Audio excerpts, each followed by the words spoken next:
Hey guys, Household Fit, and today we're looking at one of your questions. Now, a couple of days ago I was talking to someone on an online forum about weight loss and diets, and the topic of green tea came up. Now, when green tea started being touted several years ago, I was immediately skeptical, and when I looked into the studies I found basically nothing really to support it.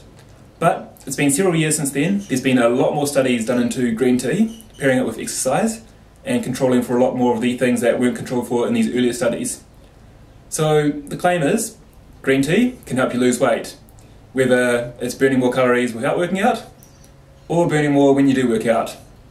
So let's see what's in it, and what the studies say today.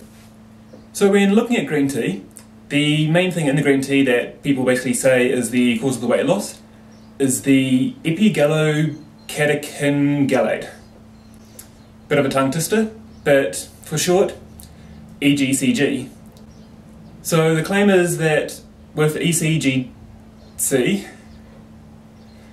like I said, tongue twister, basically take that and you'll either burn calories without working out or burn more calories when you do work out.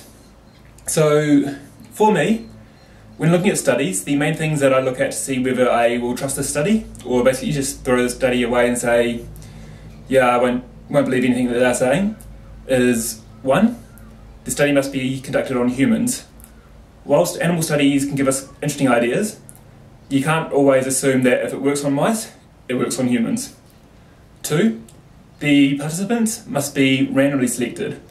What that means is, if someone's doing a trial for, say, hypothyroidism or some other sort of condition, and they notice on the side that the supplement helps them lose weight, that doesn't really help us as a general population. There must be an appropriate sample size. So a lot of these cosmetic claims you see people touting in magazines, if you look at their studies, they'll show that it worked for 10 people, which for us, that's not really enough to draw good conclusions. There must be a treatment group and a non-treatment group, aka the people who are doing it, the people who aren't doing it, and importantly, they need to know, or not know, who is taking the supplement, who isn't taking the supplement, so that there's no confounding effects, or no placebo effect. And finally, the treatment must happen over an appropriate time, so it can't go for too short, or it can't go for too long. So we'll have a look at some of these studies, and see what they figure, as long as they meet all my conditions. So one of the main studies that I'm going to be quoting here today is a study called The Effects of Green Tea on Weight Loss and Weight Management, a Meta-Analysis, which was published in the International Journal of Obesity.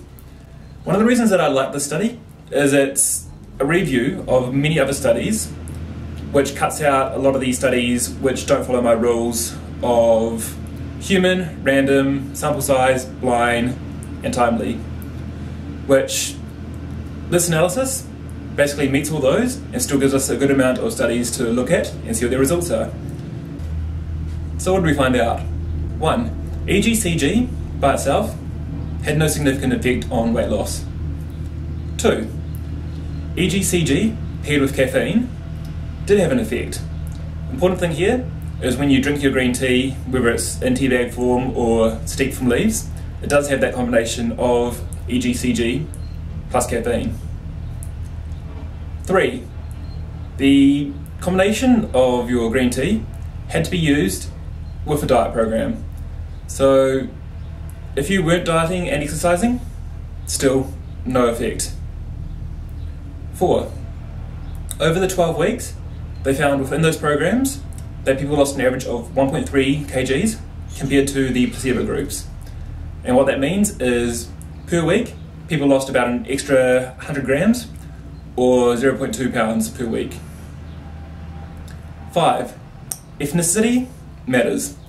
What they found out was that Caucasians lost about 0.8 kgs over this time, whereas Asians lost about 1.6 kgs over this time, which chances are comes down to caffeine tolerance.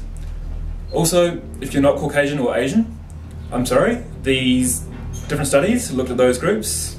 Wasn't my choice. That's the data that we have. 6. High doses and low doses, interestingly, didn't really seem to have too huge of an effect. So most of the effect was happening kind of at lower doses and above, which means when you take more, it probably doesn't do much more for you. So, altogether in one blurb, what does this mean? What's the takeaway message? Basically, A, if you're a Caucasian who's going to be working out for the next 12 weeks, following a diet program and drinking green tea on the side, then you'll probably lose about an extra 60 grams per week, possibly. AKA, it may have an effect, it may not have an effect. If you like green tea, drink green tea. But if you don't like green tea, or are looking at the supplements, probably not really worth an investment of your money, because all in all, there's a lot more things out there which are much better bang for your buck. And any of the effects in this study probably were mostly coming down to caffeine anyway, which is actually something I am a fan of, and we'll talk about in a later video.